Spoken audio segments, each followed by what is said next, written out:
west of the map is California.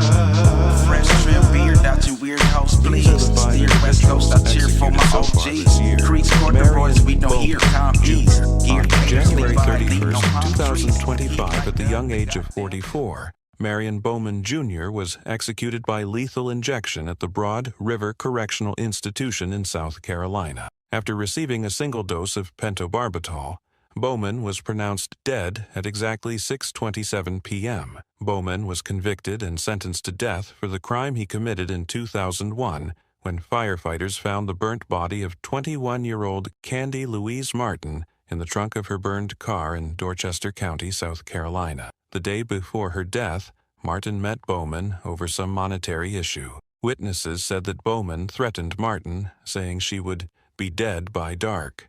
Exactly that evening, Bowman, accompanied by his cousin, brutally killed Martin by shooting her, severally ignoring her pleas for mercy. After the shooting, he placed her body inside the trunk of her car and set it on fire and ran away. That afternoon, he was caught and arrested. He was 20 years old when he committed the crime. Before his death sentence was carried out, Bowman reportedly ordered a last meal of fried shrimp, fish, oysters, chicken wings, chicken tenders, onion rings, banana pudding, and German chocolate cake, in addition to pineapple juice and cranberry juice. Bowman maintained his innocence throughout his 23 years on death row. In his final statement, he expressed, "I did not kill Candy Martin. I'm innocent of the crimes I'm here to die for." His execution marked the first in the United States for 2025 and the third in South Carolina since the state resumed capital punishment. Stephen LaWayne Nelson.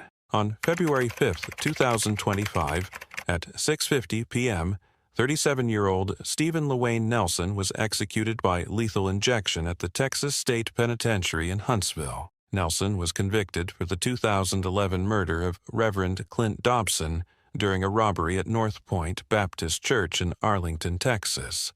Nelson, accompanied by two accomplices, wanted to rob the church, but it turned to violence when he was confronted by Dobson and his assistant, Judy Elliott. Nelson beat and suffocated Dobson to death with a plastic bag and left Elliott unconscious after beating her up. He then stole Dobson's car, laptop, and other valuables before fleeing the scene. Elliott survived and later provided crucial testimony. Nelson was arrested and charged with capital murder. Evidence, including stolen items and DNA, linked him to the crime. In 2012, he was sentenced to death. In addition to the 2011 murder of Pastor Clint Dobson, Stephen LaWayne Nelson was implicated in the death of a fellow inmate, Jonathan Holden, while awaiting trial. He was 24 at the time of the crime. In his final moments, he told his wife, whom he married few weeks before his execution, "It is what it is. Enjoy life." Looking at the warden, he said, "I'm at peace. I'm ready to be at home. Let's ride, warden." He was pronounced dead 24 minutes after the lethal injection was administered. Regarding his final meal, Texas policy does not grant special last meal requests. Instead, inmates receive the same meal as others on the unit. Nelson was on death row for over 12 years.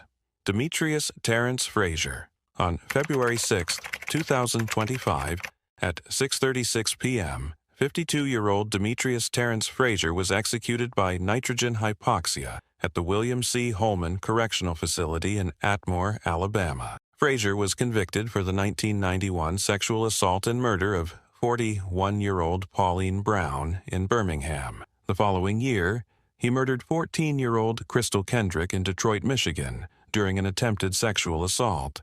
Additionally, Frazier was linked to the sexual assault of 8 other women in Michigan. In 1993, Frazier was convicted in Michigan for Kendrick's murder and other offenses, receiving multiple life sentences. In 1996, he was convicted of capital murder for Brown's death in Alabama and sentenced to death. After spending over 18 years in Michigan's Alger Maximum Correctional Facility, he was transferred to Alabama's Holman Correctional Facility in 2011. Frazier was 19 years old when he was convicted. Frazier was said to have made a few gasping breaths at first, before it transitioned to a series of sporadic breaths. Alabama Corrections. Commissioner confirmed that he no longer had any heartbeat 13 minutes after the gas was first released. For his last meal, Frazier requested items from Taco Bell, including a beefy 5-layer burrito, a chicken chalupa supreme, beef crunchy tacos, chips and dip, and a Mountain Dew. In his final statement, Frazier apologized to Brown's family and the African American community, stating that her death should not have occurred. He also suggested that the media contact a former detective from Michigan, claiming he had made a false confession regarding the murder of Crystal Kendrick. His last words were, "Let's go." James Dennis Ford. On February 13, 2025, at 6:19 p.m., 64-year-old James Dennis Ford was executed by lethal injection at Florida State Prison. Ford was convicted for the 1997 murders of Gregory and Kimberly Malnery, who were attacked during a fishing trip in Punta Gorda, Florida. The couple's 22-month-old daughter witnessed the brutal assault, during which Gregory was beaten and had his throat slit, and Kimberly was sexually assaulted and fatally shot. The child was found 18 hours later, dehydrated and covered in insect bites. In his final moments, Ford declined to make a verbal statement.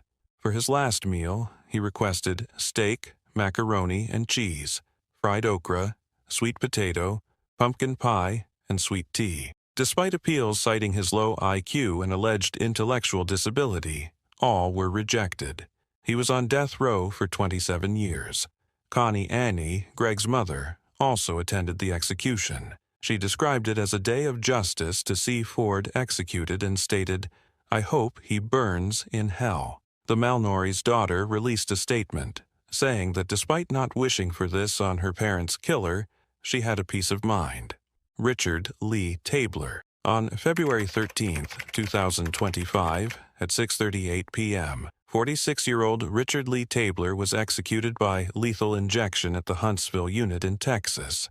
Tabler was convicted for the 2004 murders of Mohammed Amin Ramouni, a strip club manager, and his friend Haitham Zayed in Killeen, Texas. Tabler lured the manager of Teaser's nightclub and his friend to a secluded area under the pretense of selling stereo equipment. Upon their arrival, Tabler shot and killed both men. 2 days later, he murdered 2 teenage girls, Amanda Benefield and Tiffany Lorraine Dotson, who were dancers at the same nightclub, to eliminate witnesses. Tabler committed a series of murders in Killeen, Texas, targeting individuals associated with a local nightclub. In April 2007, Tabler was convicted of capital murder for these crimes and received 2 death sentences. In his final statement, Tabler expressed deep remorse, addressing the victims' families and seeking their forgiveness. He stated, "I had no right to take your loved ones. I truly am sorry." As the lethal drugs were administered, he mouthed the words, "I'm sorry," toward the witnesses. Regarding his last meal, Texas policy does not allow special requests. Inmates receive the same meal as others on the unit. Therefore, Tabler did not have a unique final meal. Tabler's execution marked the 2nd in Texas and the 5th in the United States in 2025. His case drew attention in 2008 when he smuggled a cell phone into prison, using it to make threatening calls, including to a state senator, leading to a statewide prison lockdown. These are the remaining 11 individuals waiting for their fate. Brad Keith Sigmund, to be executed on March 7, 2025 in South Carolina. David Leonard Wood, to be executed on March 13, 2025 in Texas. Christopher Sepulvado, to be executed on March 17, 2025 in Louisiana. Jesse D. Hoffman Jr. to be executed on March 18, 2025 in Louisiana. Aaron Brian Gunches to be executed on March 19, 2025 in Arizona. Wendell Arden Grissom to be executed on March 20th, 2025 in Oklahoma. Edward Thomas James to be executed same day as Arden Grissom, March 20th, 2025 in Florida. Moises Sandoval Mendoza to be executed on April 23, 2025 in Texas. Matthew Lee Johnson, to be executed on May 20th, 2025 in Texas. Timothy L. Coleman, to be executed on October 30th, 2025 in Ohio. And finally, for Kareem M. Jackson, to be executed on December 10th, 2025 in Ohio. The debate over capital punishment continues. Will all the remaining death row inmates meet their fate, or will some